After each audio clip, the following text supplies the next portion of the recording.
Good afternoon, everyone. This is Noah Green. I'm here with my good friend Frank Forza for Everyman BJJ podcast. It's a Friday edition, so not our normal spot, but I thought uh, took your suggestion of doing catch up and uh, go over all things jujitsu, the experience of what it's like to be everyman in jujitsu and trying to live this martial arts life on and off the mat. So, with that, I'll kick off with you said you had a boatload of topics you wanted to cover today, Frank. So, how are you doing? Well, a boatload of topics, almost all of those topics reserved for Sunday because we do the Sunday episode 1:30 Pacific time, 4:30 Eastern time, PM on Sundays. So we have a lot of material for Sunday. But today I wanted to more talk about the. Remember, I've done a couple of TEDx speeches. I've been very fortunate to do those TEDx speeches. They're very hard to get, those speeches. So I want to talk about, because I have people blow up my phone like, how can I get a TEDx speech? Can you introduce me to the organizers? And I mean, people, it's a coveted thing. And there are Mm-hmm. people a lot more successful than me, that are way more successful than me, that haven't had a TED or a TEDx, right? So there's a lot of people that want it. It's prestigious. It's hard to get. And I got my first one on jujitsu, which was very hard in 2016 for a couple of reasons. Number one, it wasn't like, even in 2016, it wasn't like the whole world just opened up to jiu-jitsu and UFC and MMA. I mean, the world is still catching up. There's still a lot of pockets where people don't really know what jiu-jitsu is, and it's like it's a kind of a martial art. It's kind of like karate. There's still a lot of that, especially when you're knocking on the door of a college university and the academics, right? So I wanted to talk, Noah, about what it took to convince a committee to give me a shot. And then I want to talk about sort of the bittersweetness of it, because on the one hand, you feel like, oh, this is my big chance. This is my big opportunity. I'm going to have the stage, and so many great things are going to come my way. And so you're just expecting this launch, right? This Trojan horse. And then on the other hand, there's the real life, what really happens. And I was telling you about the story of a world champion who had called me a couple days after winning his world title. If I can remember, we can bring that story in. But I basically wanted to talk about, since we're here, we're knocking on the door of, of the last of 2020, right? A fascinating, challenging, opportunistic roller coaster of a year. Really a gut check. This is one of those gut checks. Like, where is your life?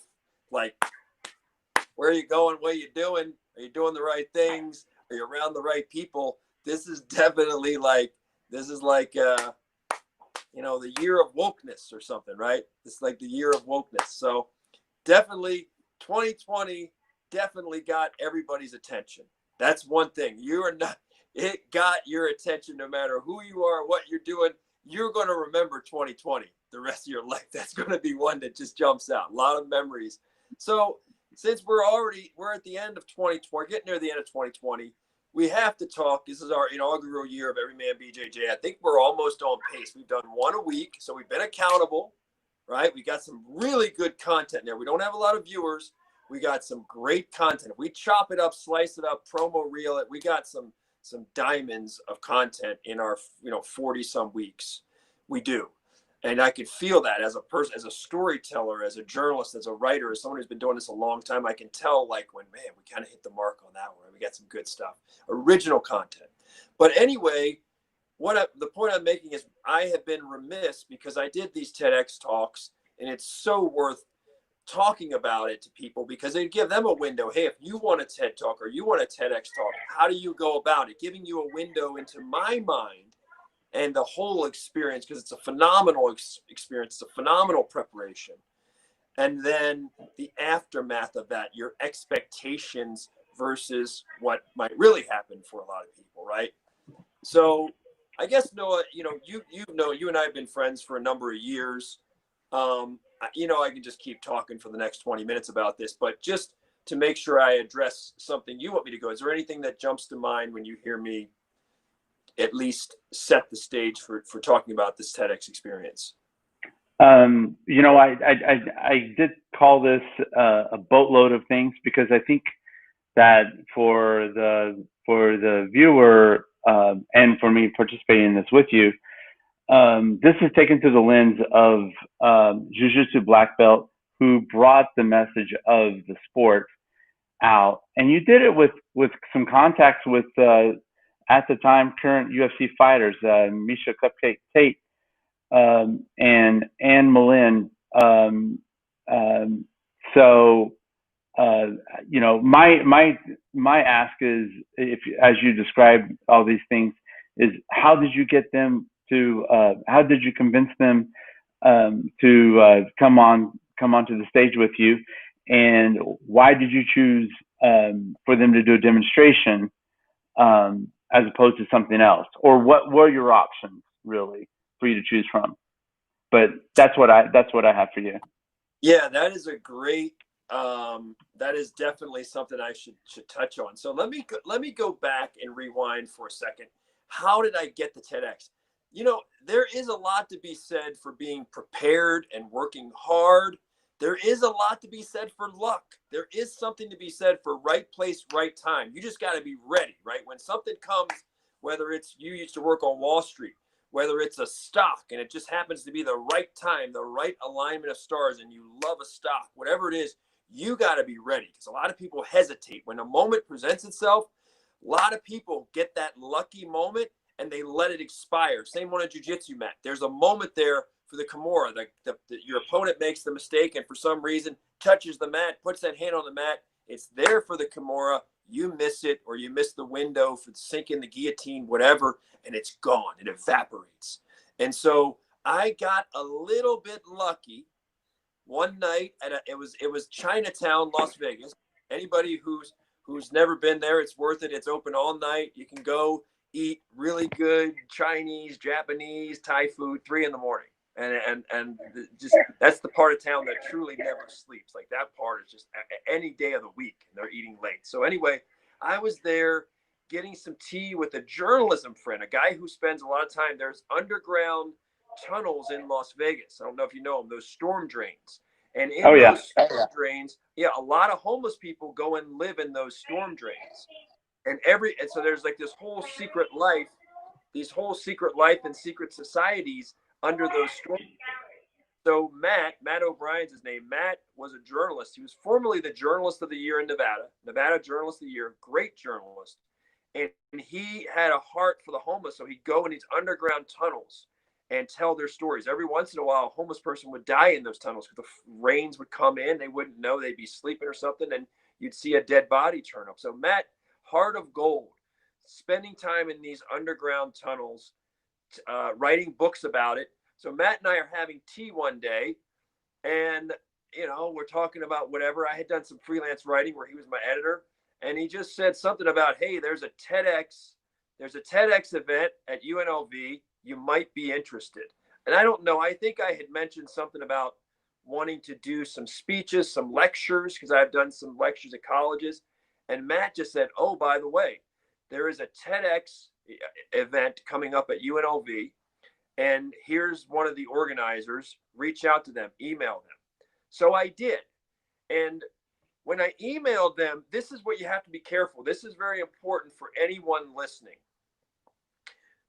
When you reach out to someone, whether you're a journalist, whether you're doing a documentary, you want to collaborate, whether you're a salesperson, when you reach out to someone, you're speaking to an individual. You don't know what you're walking into. You don't know what's important to them, right? You don't know. So the TEDx committee, I'm thinking, the only thing that I knew was reading some of their literature I got lucky here again.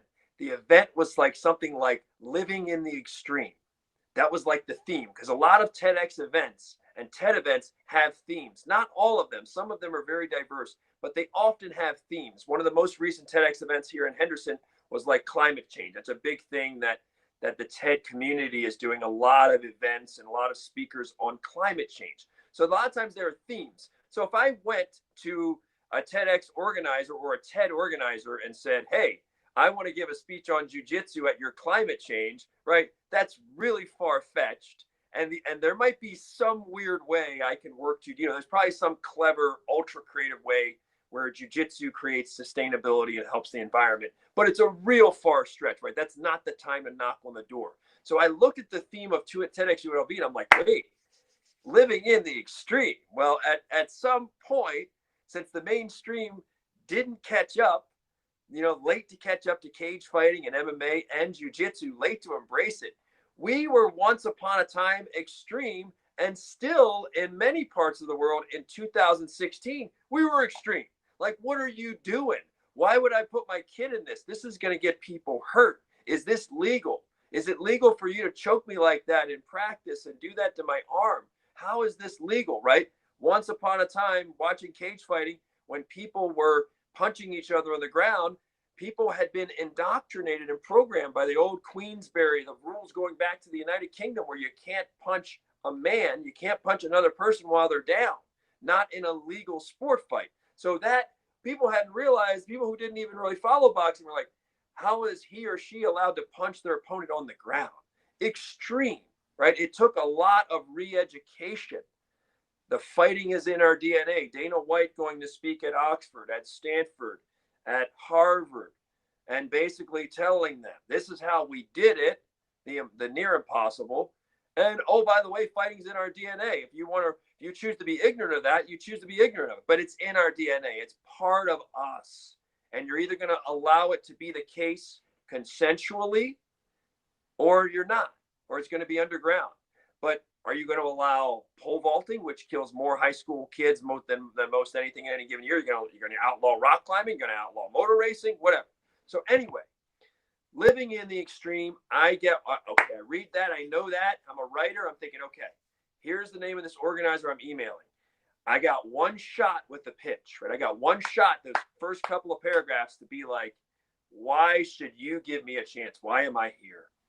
And what I played more than I normally would, I was lucky that I have a background in journalism, working for major newspapers, working for a TV station. I really played that up more because I thought that would play in academia. A lot of the TEDx's and TEDs, the organizers, the people who have the licenses to hold these local events, a lot of them are academics, right? They got PhDs, they got master's degrees. They're very well embedded in academic communities.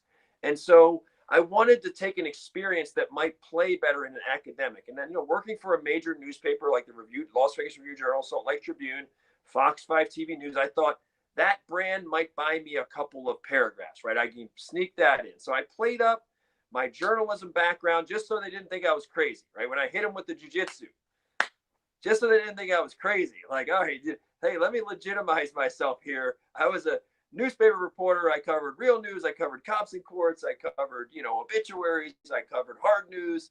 So I'm not this crazy martial arts guy here. So I reached out to her, to one of the organizers, and thank goodness she, I didn't hear something for like a week or two. And I thought, well, maybe, and I followed up. It's, oh, I'm glad you followed up, whatever. I'm not so sure about this, but I said, can I give you a call then? Can I at least talk to you, right? Just let my energy shine through, let my passion shine through, be able to ask her questions. So I got the phone call in, and basically what I said is like, look, because this lovely woman she did not know what jiu-jitsu was. It was a blank screen. I mean, she wasn't even thinking Taekwondo, karate. So it was just blank, like, well, what is that, right? So I said, listen, why don't you come by? I live downtown. Why don't you come by and I'll show you a demonstration, okay? And so she comes by one day with another like college professor type. And he gets there. So I've already talked to her, sweet lady, nice lady. She's going to let me show her, but it's still non-committal at this point. It's not like, I'm going to do that. It's not looking that good, but it's like, okay, I'm going to give you a chance to show me what this is.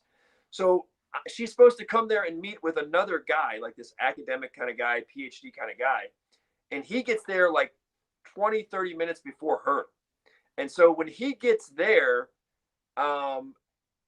we start talking. I had never met him, right? And he has a vote. So his vote is important, right? This is one of the voters. You need his vote. I don't know him from Adam. He comes in, I meet him, and he said something in like the first minute or two, because I explained, the martial arts, whatever, and he said, "Well, I just want you to know, I'm really not into that UFC stuff, and I really don't care about martial arts." So he said this in like the first 90 seconds, 2 minutes, and I'm thinking, so I know, oh my goodness, like I have this guy just told me like up front, like basically, this is going to be a hard sell. I'm not really into this. This guy's like 55, 58 years old, right? He's just like, I'm not impressed. Kind of like, I'm supposed to be here, but I'm really not interested, right? So, I'm like, oh man, like she doesn't even know what it is. He's telling me in the first 2 minutes. So this is where people out there listening, this is where you can't get discouraged. You still have a chance to present. You cannot be discouraged just because someone doesn't know what it is. Somebody blew you off. I got blown off the first week or two when I sent my original email. And so now this guy's telling me, not my thing. I don't understand this. Just not my thing. And so anyway, when they came and I showed them, and it was very lucky because there was a chessboard nearby. They had these big chess pieces. They were like, almost like stuffed animal sized chess pieces. And there was a chess piece there. So I was trying to make that analogy, which many have made, of physical chess. And I had a training partner there, and I did some demonstrations. And really what got them, Noah, in this case, what got them, it wasn't the physical demonstration of the jiu-jitsu. That helped me a little bit. I'll explain. What really got them was I talked more about the philosophies of the martial arts, the philosophies of jiu-jitsu, and how those philosophies and those principles fit in many different ecosystems, in many different industries. We are not so different from people in other ecosystems. We have a lot of the same principles, a lot of the same, struggles and dancing with fear and faith, and we have a lot of the same things. So I talked about it in very universal and philosophical terms in a way that anyone could relate to this refinement of a person, of people building, of rebuilding yourself, of this dance with fear and this and the commitment there, and all of the lessons there, and the meritocracy of the mats. I talked a lot about universal themes, philosophy themes that might appeal to, say, an academic, right? That might appeal to them. I didn't just beat them upside the head with all jujitsu, right? So anyway, at the end of it, she was saying, the one organizer was saying something effective. Well, listen, we might have room for a 2 or 3 minute exhibition. So you won't be a speech, you'll be an exhibition. We'll let you like show a couple moves, whatever, and someone will play like drums or some upbeat music, and it'll be something in between the speeches. So I'm thinking, hey, that's good by me, man. I got my foot in the door. I mean, it's not a speaking role, right? I'm not spreading a message, but I get to do a little bit jiu-jitsu on stage and spread a little awareness about that. And, and I could at least have TEDx, little asterisk TEDx on my resume now, a TEDx demonstrator or something, right? Exhibitor, whatever we are. And so what I kept doing though, is I kept in contact with her, and I kept kind of bringing this thing to life more in a speech way. So then I talked to her a couple of weeks later. She's like, maybe we'll give you 5 or 6 minutes. So I'm like, whoa, I'm going to have a speaking role now, right? Like I'm talking to her, I'm painting this picture. It's getting a little better. She's starting to understand it a little more, how it fits in with the extremism. I'm letting her know how popular this is. Like, hey, some people actually really love this. This is actually pretty popular. You'd be surprised how many interested clicks and viewers, because they're really up at that point. There hadn't been, I think there might have been 1 or 2 other like jiu-jitsu. Rich Franklin had given a TEDx. Someone with ONE FC, I think, had maybe given one. It was very hard to find someone. I'm not saying there wasn't someone else out there, but it was very hard to find someone who'd been given a stage for jiu-jitsu at that point. Maybe there were 1 or 2, but it was few and far between. So the organizer comes back, look, we might have 5 or 6 minutes. Next time I talk to her, she's like, we might have 7 or 8 minutes for you.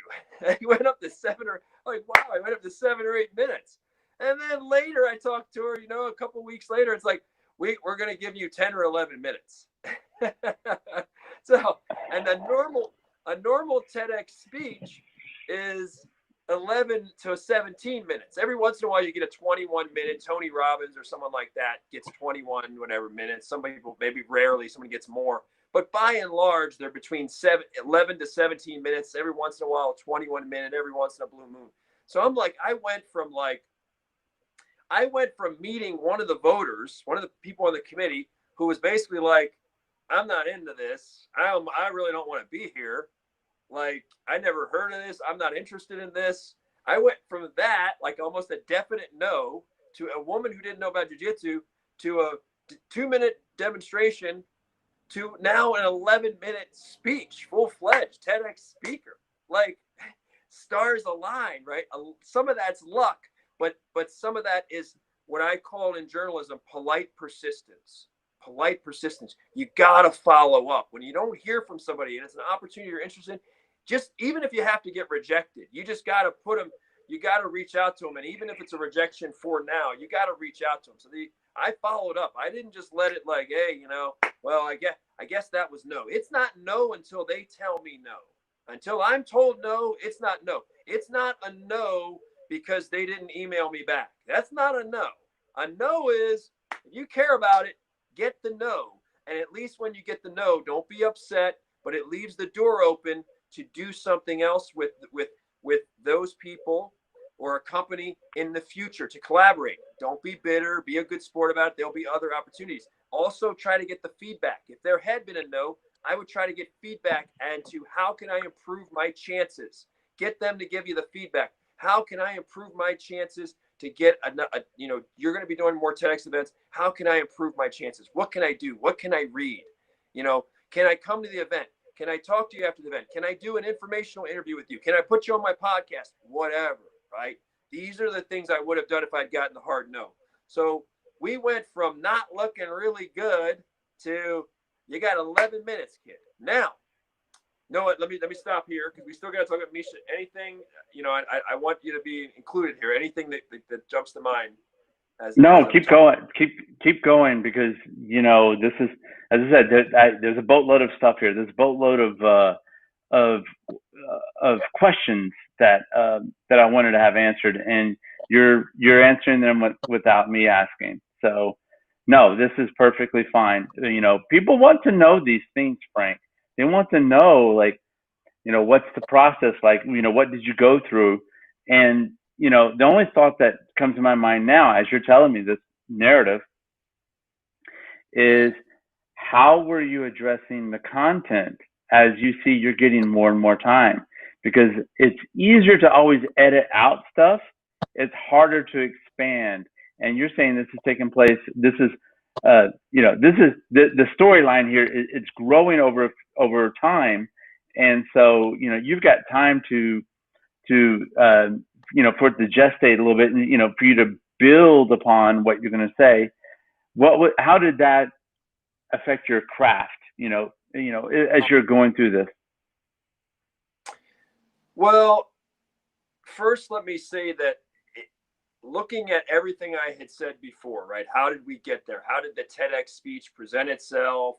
The process, turning no's into yes, right? Or almost definite no's into a yes.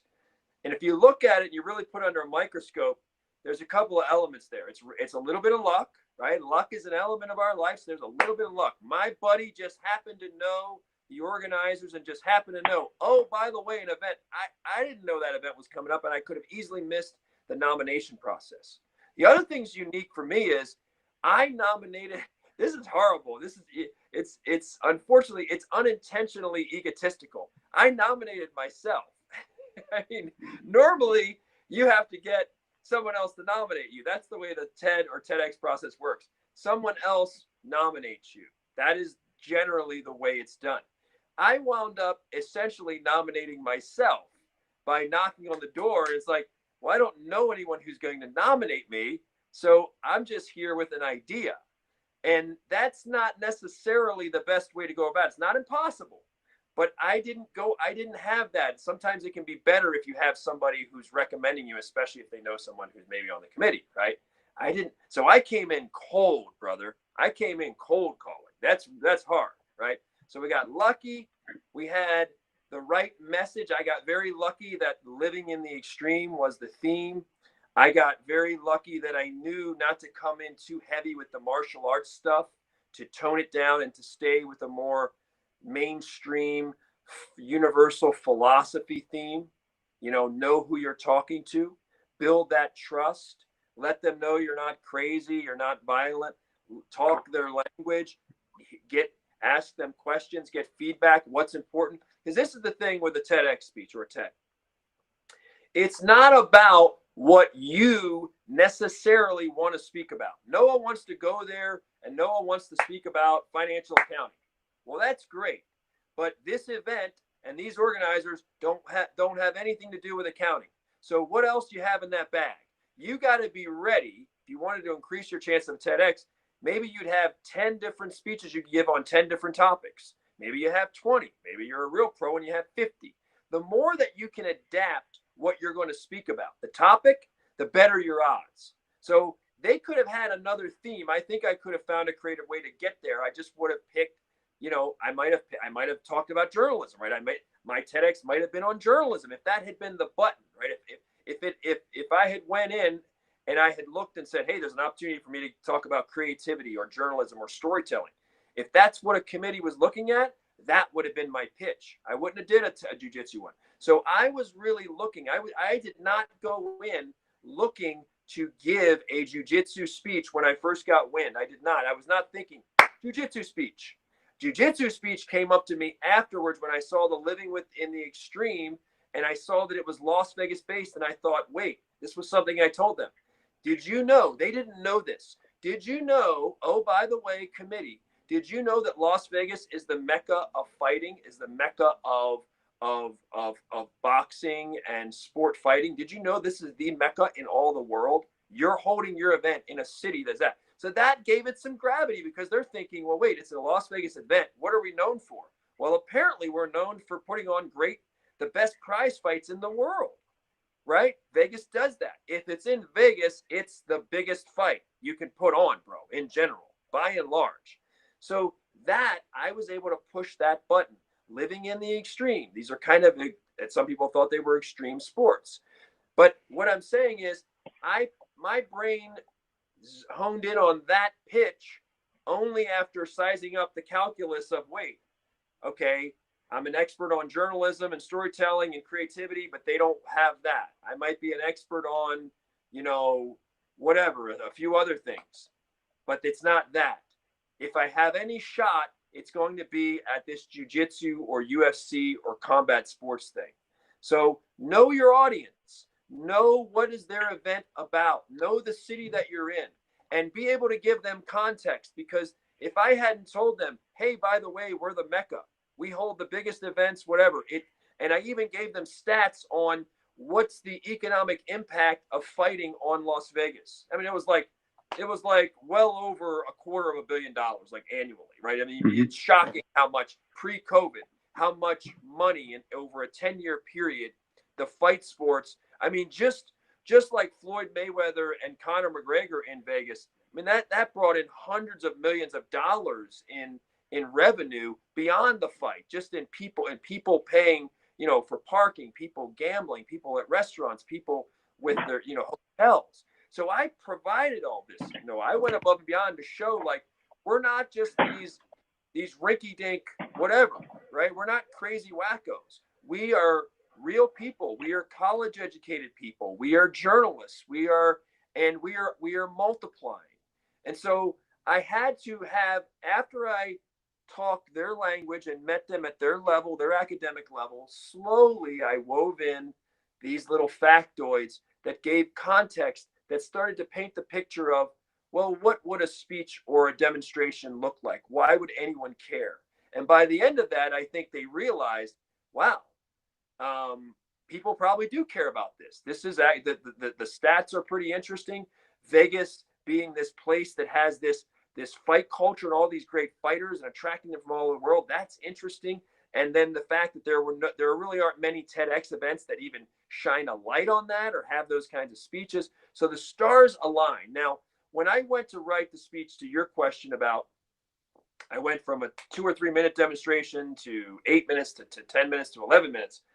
So the one thing that I realized in the whole thing is I was like, well, you know, we're in, even in 2016, I call it the golden age of girl power. Now, I'm sorry to, offend somebody if they're offended by the word girl. I mean, women, female empowerment. But it just sounded good in terms of the wordplay to say the golden age of girl power. That was just a phrase that I coined, that we're in the golden age of girl power.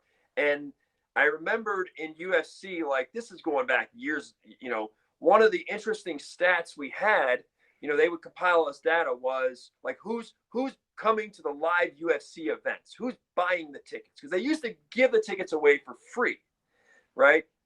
That was the only way they packed the house. So they used to black out parts of the arena that didn't sell, right? To make it look like a lot of people were there and they weren't. So now people really are buying them. UFC events really are selling out. And who is paying this money? 125, 150, 250, 500, 1,000 a ticket. Who's paying that? And one thing that was shocking was that I think this is going back years. It's going back like at least like 10 years or so. It was like 40% of the people at the fights were women. This is pre-Ronda Rousey. This is before Ronda Rousey and the women come into the UFC and are fighting. It's like you look around the arena and like 40% of them are women consistently, and they're enjoying it. They're not there because their boyfriend or husband just dragged them there. They are into it. So that was a revelation. Like, wait, the women are liking this almost as much as men. This is not just a men thing. This is not just an 18 to 34-year-old thing, right? This is not that. There is something. Fighting is wired in our DNA. Even a lot of the women, even if they don't know it, when they get there, they wind up being like, wow, this is interesting. Governors who didn't like it come to the event. They invite them.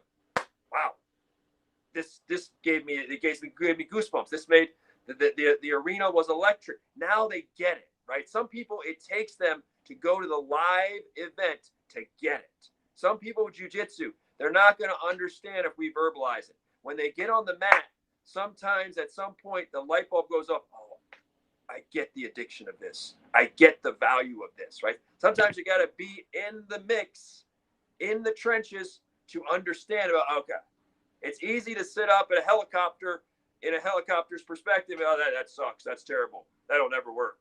Go down in the trenches, play around with it. I get it. I felt that way with cryptocurrency, by the way. I'm not a big fan. There's a lot of hype and whatever, junk and ton of hype and exaggeration and shenanigans in cryptocurrency. But guess what? When I spent some time in that realm in the financial technology, I'm like, wow, there's a lot of potential. There's going to be a lot of mega millionaires come out of that space, hype or not. Things are going digital. When you get down in the trenches, you're like, my goodness, some people are going to make a lot of money in that space. And we're going to see that in the next 10 years, where we're just going to see crazy money in these digital currencies. And that is coming, whether we like it or not, whether we think it's hype or not, it's coming. And so anyway, I had to do that education. So I was thinking, it's the golden age of girl power. And I thought, what would be beautiful would be to share the stage with a female who embodies that, who embodies this this empowerment of women, not just economically, not just professionally, but in one of the hardest sports in the world, like female physical empowerment, someone who really demonstrates that, and say jiu-jitsu and UFC are a big part. They're almost like they're a metaphor for that empowerment. These aren't just Hollywood actors. I mean, these are really bad female fighters, right? They are and bad in the good sense of the way. Like, they can seriously kick butt. A lot of these women and female fighters can kick a guy's butt, which is crazy. The whole world's been flipped on its head. So I thought, well, I started to entertain that. I thought, I see so many. I see the surge of women that are training in jiu-jitsu and wrestling now. Beautiful wrestling, got tons of women training now. And the numbers are, someone told me, I think the last stat I looked, it was like females are now like 10% or so of the high school wrestlers. Now I coached a female high school wrestler years ago. That is, they were once in a blue moon, you saw a female wrestler. Now, I mean, we saw one in North Carolina, a female wrestler won the whole state title against the boys, 103 pounds, I think. She won the state title. It was crazy, right? So I thought, I want to give some shine to the ladies because they're training just as hard as us, and they're about to take over the world, and their numbers are growing en masse in jiu-jitsu and in UFC. They fight just as hard as we do. They train just as hard as we do, and they personify the power of jiu-jitsu, the transformative power of jiu-jitsu. It's changing the way we think about so many things. And so, so I thought, well, who am I going to get? And I had known Miesha Tate because I had trained with Miesha Tate going back years, but when her and Brian Caraway were boyfriend and girlfriend and very serious, and I had trained with both of them going back, and I had met her, trained with her a little bit, and I had interviewed her for a few stories too. And I thought, well, let me take a swing, and maybe Miesha will do. Let me see if she's interested. Now, the issue there was, well, what would it look like? Would we alternate speaking time, half me, half her? How would that look? And it wound up being easier to just, okay, let's have someone do the demonstration. And so Miesha, God bless Miesha, just had her second kid, man. She's got beautiful kids. Her and Johnny Nunez are together. And she was so humble to do it, to agree to do it. And Miesha didn't have a speaking role. I did mention her in the speech, but that was very humble of her. She could have said, I'm not interested to just be on that stage. I mean, Miesha's a lot bigger than I think Miesha's got like 1 million Instagram followers, probably more than that now, right? Miesha, I think she got 1 million or 2 million Instagram followers. So she's huge. She's way bigger than I am, right? And so that was so humble. Reminded me, by the way, there's a singer named Michael McDonald. If you never heard him, go listen. I mean, he sounds like, and he's a guy he's a white guy with the blackest voice you've ever heard. Like normally when you hear Michael McDonald sing, you're going to swear that's a black guy. You're going to be like, that's a black dude. No white dude on earth can sing like that. And Michael McDonald can naturally. And Michael McDonald is very much like what Miesha did. Michael McDonald always dropping in with Sting, with Toto, with some of the greats and say, I'll sing, with Patti LaBelle, I'll sing backup for you. It's okay. I'll just sing the hook for you. And he didn't always need the glory. He didn't always need to be out in front. His name didn't need to be on it. So Miesha Tate pulled a Michael McDonald and was just like, whatever you need. Then I had my niece, Annalyn Molina, who was you remember her, little blue belt phenom, was, little Latina blue belt phenom, Spanish speaker, and just real clean cut. And she'd won a couple tournaments. So I thought, we'll get her. She's the young age, the new age coming up. Miesha is the established, pioneer UFC champion. And so that all came together. And I'm so grateful that Miesha and Annalyn agreed to do it. And we got 11 minutes. Now, this is where it gets interesting, because Noah, I spent so many hours there's a Starbucks in Henderson. I spent so many hours into the wee hours of the morning at that place when they were closing down and bringing the people who bring the coffee beans and the donuts and whatever at night, right? There's people that come at 3 or 4 in the morning and they bring it in there. This is a 24-hour one in Henderson. So I was there so many late nights with index cards. And I was thinking, this is my Trojan horse. This is my one chance. I gotta hit this out of the park. And what I would say is, now, so someone like me doesn't like scripted speeches. Doesn't mean I'm not good at scripted speeches. I don't like scripted speeches. You know this. I like improvisation. I'm kind of like Jim Carrey. I heard Jim Carrey talk about this on Howard Stern yesterday.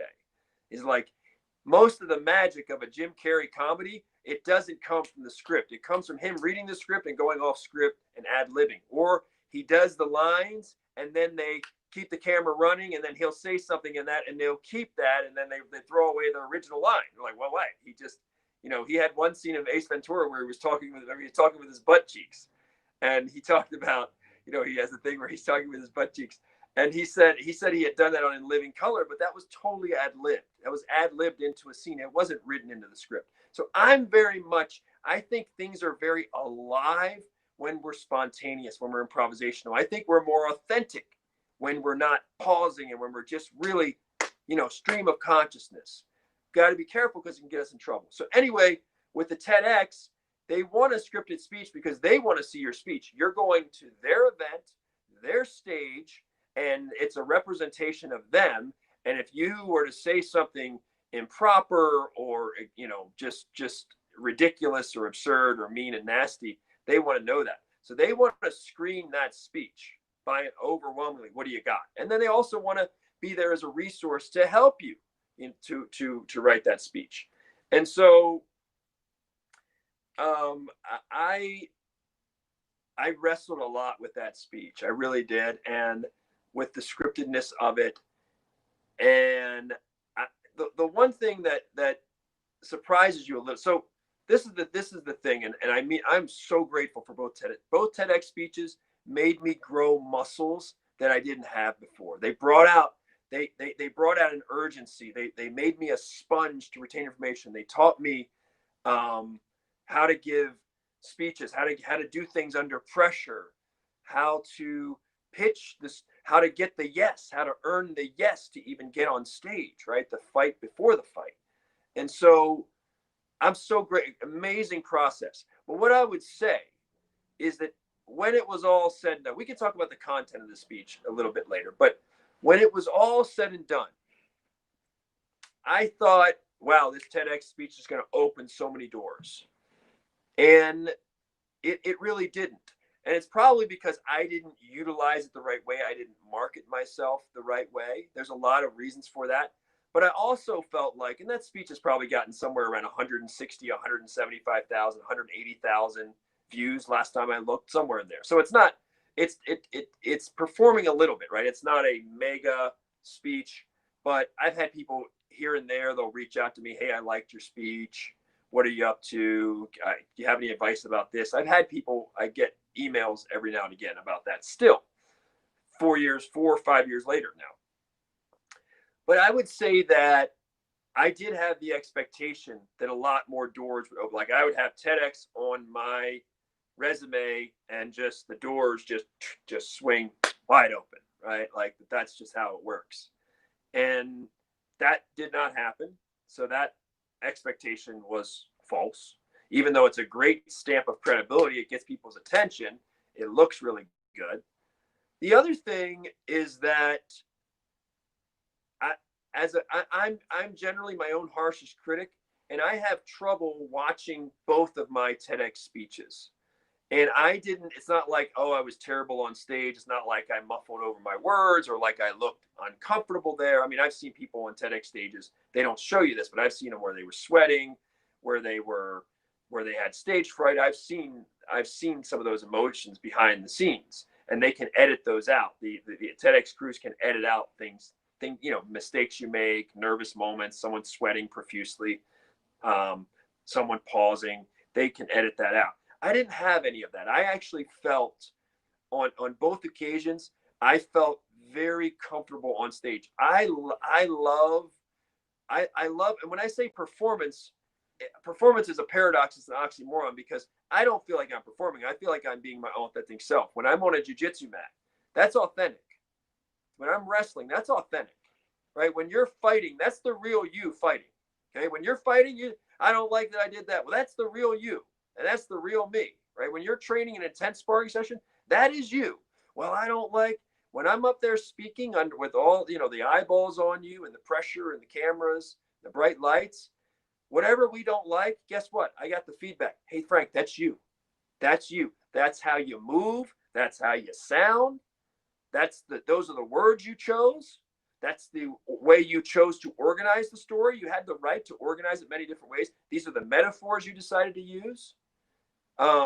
That's the pace that you decided to speak at, right? I spoke a little too fast in both. Would have been better if I'd had some pauses to let people absorb and digest things. So I spoke just like now. I didn't speak too fast because I was nervous. I spoke too fast because that's how I speak, right? That's how I speak. But that's not always the best way to go about it with that kind of audience. You should adapt. Just because I choose to speak very fast and I think fast doesn't mean that that was the best. For that audience, I should have slowed down more. I should have had more pauses. I could have picked some better metaphors. So I can just know I can watch both of those speeches and I can literally find like 50 things that I'm like, oh my gosh, I need to fix that and that and that and that and that. It's hard for me to watch them. As grateful as I am that I got them, it's hard. Like, I mean, like, make me cringe hard to watch them because I'm like, I know that I'm a lot better than that. And I know that giving the speech now, man, I could just crush that. And but the reality is that's life. Like life is, it's not about waiting for perfection. It's about right now. It's about the best you got right now today, right? And I do the best I could that I knew how to do? Did I do the best I could? Did I prepare like a madman? You bet I did.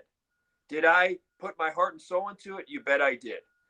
Was I an expert on the topic? You bet I did. Was I creative at pitching a committee that probably was like, no way. I mean, it was like, no way. Was I creative at turning them around? I did.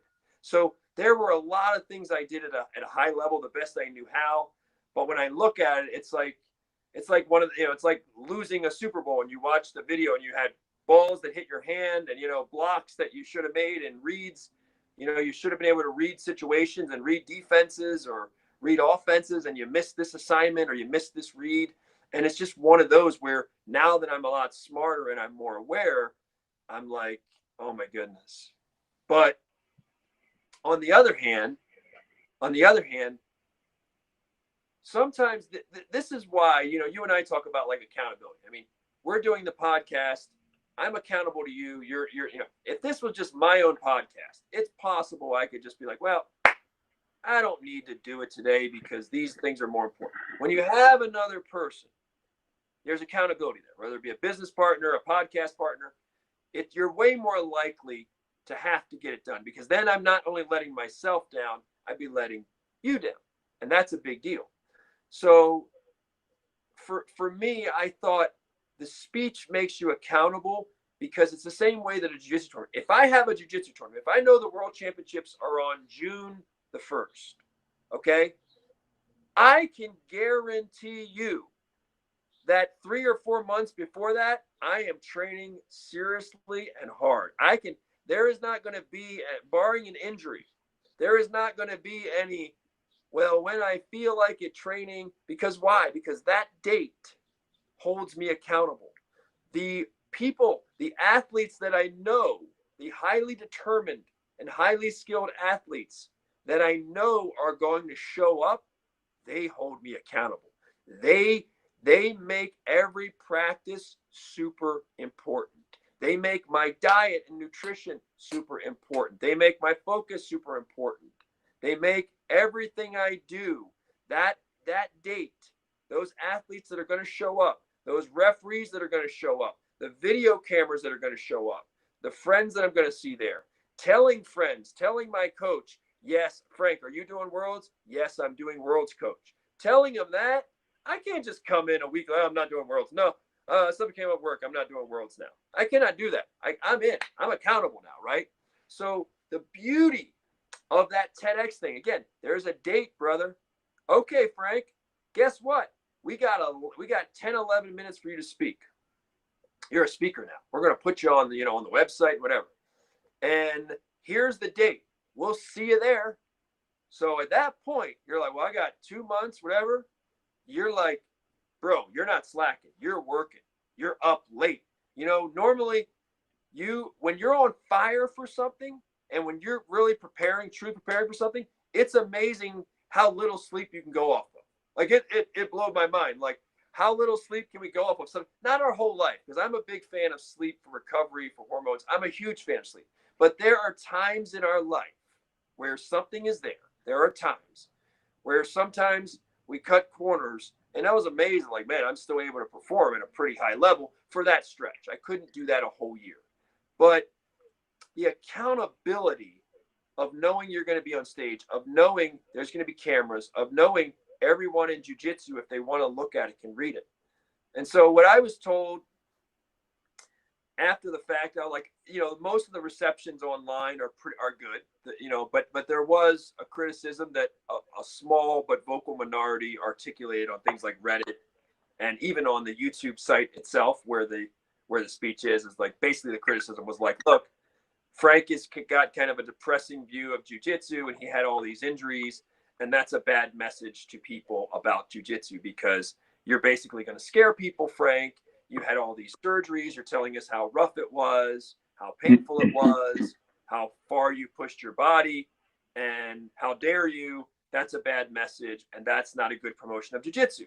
Now, my retort to that is, listen, maybe what they were saying, Noah, is true. Maybe it's not the best promotion of jiu-jitsu, but guess what? It's my story. It is my story. So I'm not going to sugarcoat my story, which ultimately speaks to the incredible, amazing power of jiu-jitsu. Ultimately, my message is, this is an amazing transformative power. It should be in every school system. I mean, every kid should do it at least for a year or two. You would have a better society of people. I've said this, the real United Nations is those jiu-jitsu mats. No, there is no area of the country, this country that I live in, that I know of that functions better, more harmoniously, across racial, across religious, across political ideologies, across whatever dividing lines we're talking about. I've never seen people get along better, a wide spectrum, than on those mats. The United Nations and the world leaders should go start dropping in to jiu-jitsu schools and say, how do you do this? How do you make people, you mean you don't have lawsuits to keep the harmony here? You mean, we thought maybe people get sued a lot and that's how you keep the harmony. I mean, you don't have like a bunch of like a Bible of like rules and regulations everyone has to follow. Is that the secret? How does that happen? So my message, believe me, is about the incredible, like the healing power, the spirit building power that jiu-jitsu has. It's amazing.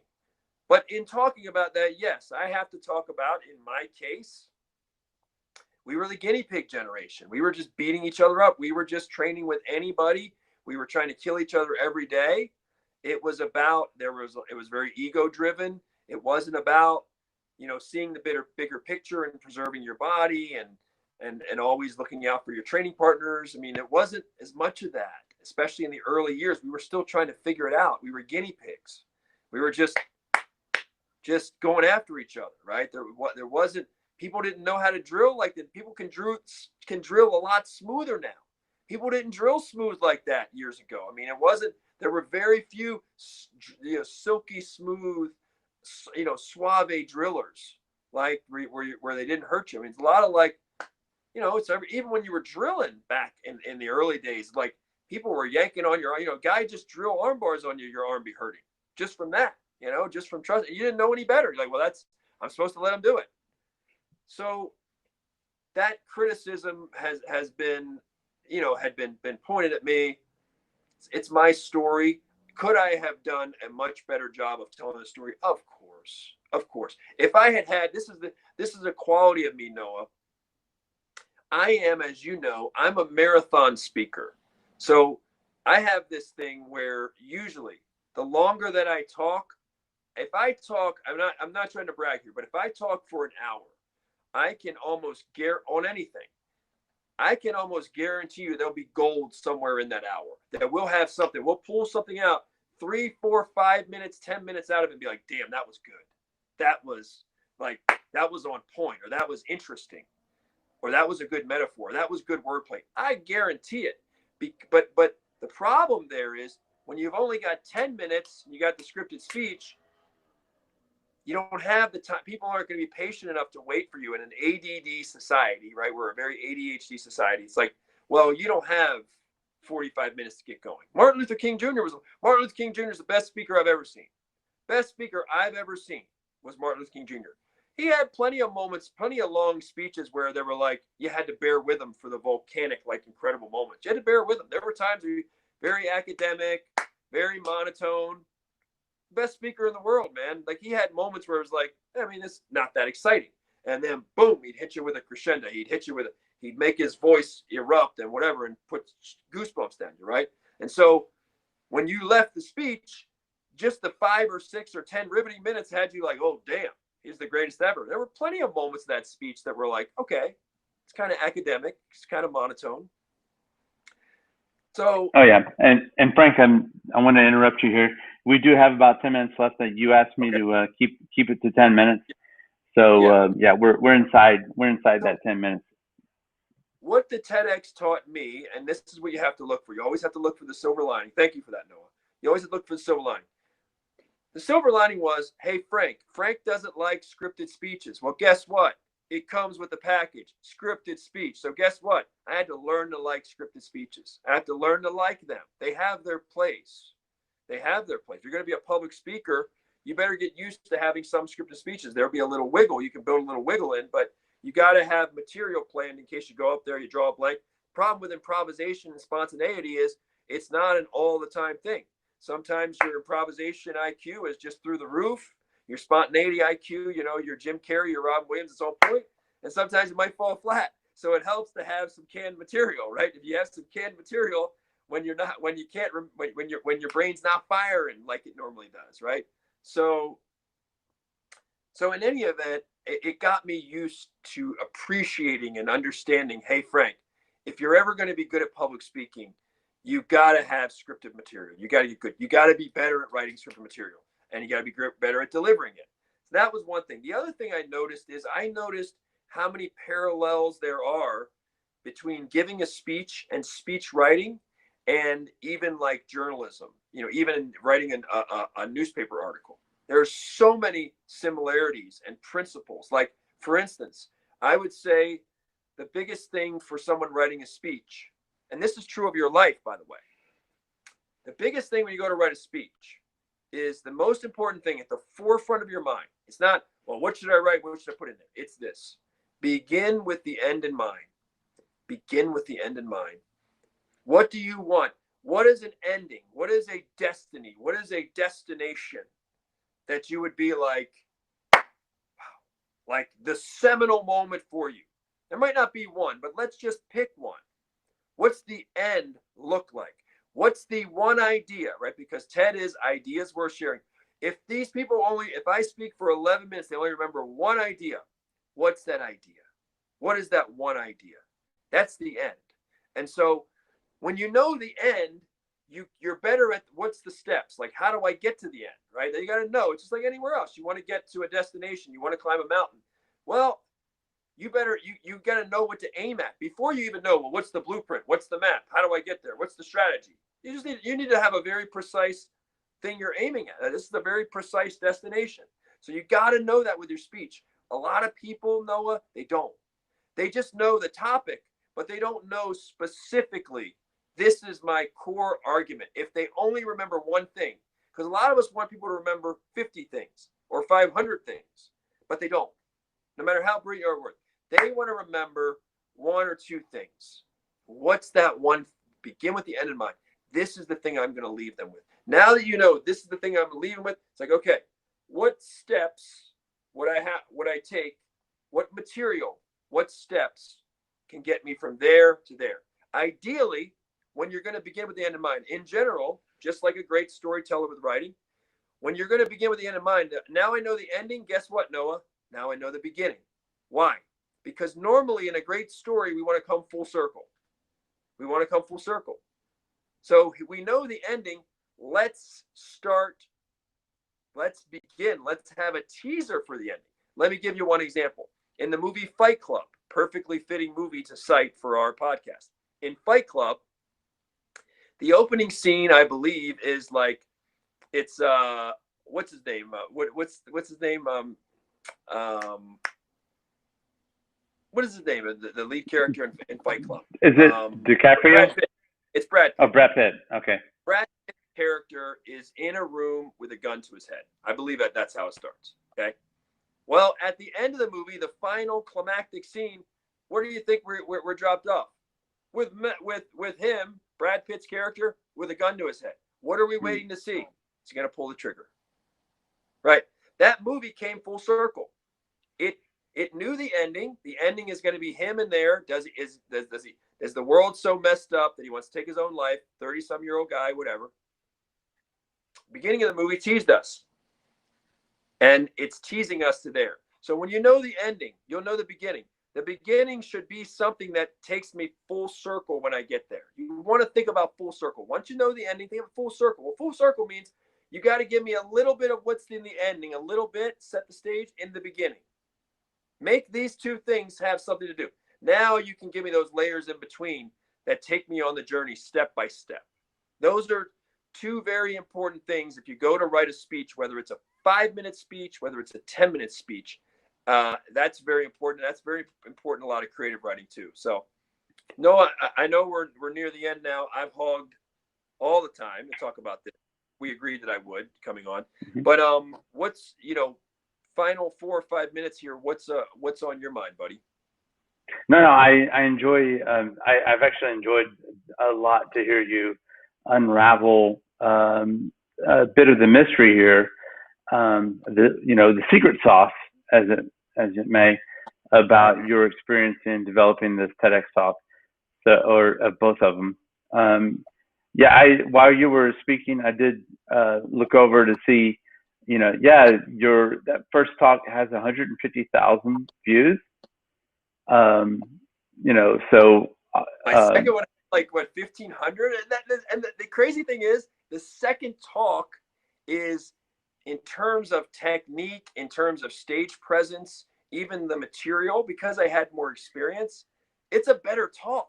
And just to show people how weird the world is, right? Don't always judge yourself by how others see you or judge you or how many clicks or likes. I know in my heart that second speech is a superior, better speech than the first. And the first is getting way more views. So that's life is strange, right? Sometimes the audience just speaks. It's like, why are the Kardashians more popular than whatever, some Buddhist monk somewhere or whatever, right? Like the greatest teacher in the world who's teaching kindergartners or something, right? And it's like, why that greatest kindergarten teacher in the world could have a podcast or whatever tomorrow, might not do well. Kardashians kill it, right? The world doesn't make sense, brother. You just got to accept. You just got to accept what is. That's right. Very true. The world is not fair. It's not fair. I did enjoy our talk today, or I should say your speech about the speech, or your monologue, but appreciate you answering my questions. I think for future talk, we can talk about a little bit, I want a little bit more detail into how you started with that, the story arc, that narrative, that arc of the narrative. It reminds me of a lot of the book, The War of Art, that I've listened to a couple times. I cannot remember the author's name the second, but he talks about overcoming resistance, and I've mentioned this before on the podcast. And I think there's a lot of benefit into spending time visualizing what is your end. That's again another great reference there to Franklin Covey. Begin with the end in mind. Mm-hmm. He talks a lot about that when in the 7 highly effective habits. Stephen Covey. Yeah, I don't know what. Franklin Covey. Yeah, Frank. Yeah. Oh yeah. Okay. So yeah, this is company, but Stephen Covey was the one of the co-founders of it. And that's so important, Noah. People get away from that one. It goes one ear out the other. That is one that people really have to fuse themselves to. That's a very important principle for writing, for speaking, and for designing your life. It's a wonderful one. Absolutely. Well, my family's asking me to hop off the podcast so we can get some lunch going here. Let me say one more thing really quick. I do want to give a final thanks to the committees at TEDx UNLV, Gail and Brett, and the other wonderful people. I'm so grateful. Like those were amazing experiences. And we got to talk next time about the world champion who gave me that call a couple of days later. Like again, the kind of like this great victory, this great triumph, and then the depression that can follow. Like it's a real thing, and for a lot of athletes and high performers. So. Oh yeah, no, actually, that right there. What you're touching on is even more important, which is to plan for the next day. Yeah. Have a plan for the next day. Yeah, no. Every time you achieve you visualize that goal and you envision it and you work on it and you have the build up to it, and then you have the climax of that event, or a book release or something, and then you have that fall off because you spend so much of your mental energy into the build up and to achieving that goal. There's actually some aftercare of your mental status and how you should recover, because you could fall into some swamps there, some performance swamps. That was marriage. No, I think the same people feel that. Again, the honeymoon phase. I think a lot of people feel the same thing with marriage. There's so much build and there's so much endorphins and excitement and anticipation, and I have a new quote really quick. I know you got to go to lunch, but the quote I wrote the other day and I just coined it as a lot of times anticipation exceeds actualization. Isn't that pretty good? That's a pretty good one. Oh, I'm writing that one down. Anticipation. I got to think of another verb there. But anticipation, oftentimes anticipation exceeds actualization. And it could be marriage, could be a lot of things. But we have to work that into our life. We have to, when that this is the one thing, it's like we say in the fight sports. The punch that will knock you out is the punch you don't see coming. The punch, it doesn't even have to be as hard. The point is, when they say the punch that knock you out is the one you don't see coming, what they're saying is you can take a lot of the hard punches in life, bro. You can take a lot of the hard punches in the cage as long as you see them coming. As long as you see them coming and you're able to move a little bit, you can take those shots because you're able to get out of the way a little bit of them. You're prepared. And in life, as long as we know, like this phenomenon you and I are talking about, where you can have that triumph and you can have that depression or that downer feeling, when you're expecting it and you're aware of it, it's not as devastating because you prepare for it. You expect it, so that's part of it, just having an awareness of like, hey, this is kind of how life is. You can go through that little pocket, ride it out, coping strategies, you'll bounce back and no problem. So anyway, you go have lunch, Noah. It's been a great episode. I do want to do a recent analogy of what you just said, by the way. Yeah. Go ahead. Maybe it's not the punch, but it's the kick that you catch, but you don't recognize, you don't see that other foot coming at you. And Impa Kasanganay, he did not expect, you caught that kick, but did you plan for that other kick? And but it's, and then it's not just that and he got knocked out, and that is definitely a knockout of the century. It's the next day, and if you go on to Impa's Instagram the next day, and read what he wrote following that event, that's where the winner in Impa Kasanganay is. He might have lost that fight, but he hasn't lost the fight of his life. Yeah, so, he was very gracious and sportsmanlike, and there's some things that happen in life like that.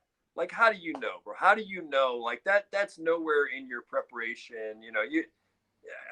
What do you do next time? Next time somebody throws a kick like that, what do you do? Not catch it? What do you do? Is he going to start moving out of the way of kicks? Is he going to start, how's he going to handle that? Like, what adjustments do you make? You know what I would do at this point, just to flip it? If I could, I would get a screenshot. I would get a good screenshot of that kick, of him being knocked out like that, going back, put it on a shirt and send it to him and say, wear this, wear this. And then and if he wears that like a badge, then, you know, he's like, this is part of my fighter narrative now. Embrace that. Yeah. This is what's interesting. Yeah, I have to say this. This is a good thought. What's interesting is a lot of people will see that guy knocked out from that kick, right? Ignominy, right? You know, ignominious now, right? And it's like he's going to be on every highlight reel, and people show him knocked out, like, oh man, it sucks. You know, you're getting knocked out. What's interesting is people can feel sorry for a guy like that, or, you know, whatever people think, right? Negative stuff. But the reality is that guy, that fighter we're talking about, even the one that got knocked out, he's living his dream. He's pursuing things. He is, you know, what's sadder are people who sit on the sidelines and never get knocked out, but have knocked themselves away from their dreams, away from the things that really matter to them, away from their passions. And they're knocked out in their own way. They're not living, and they think that they are. And they look at a guy like him and say, oh, poor guy, maybe do something else. Oh, poor guy. Oh, stupid. That was stupid. Yeah. You should have done it. And it's like, wait, the guy who got knocked out is living. He is more living and hunting his dreams than the vast majority of people. I don't feel pity. Like in this case, in this particular case where he got up, he's fine. He's a sportsman.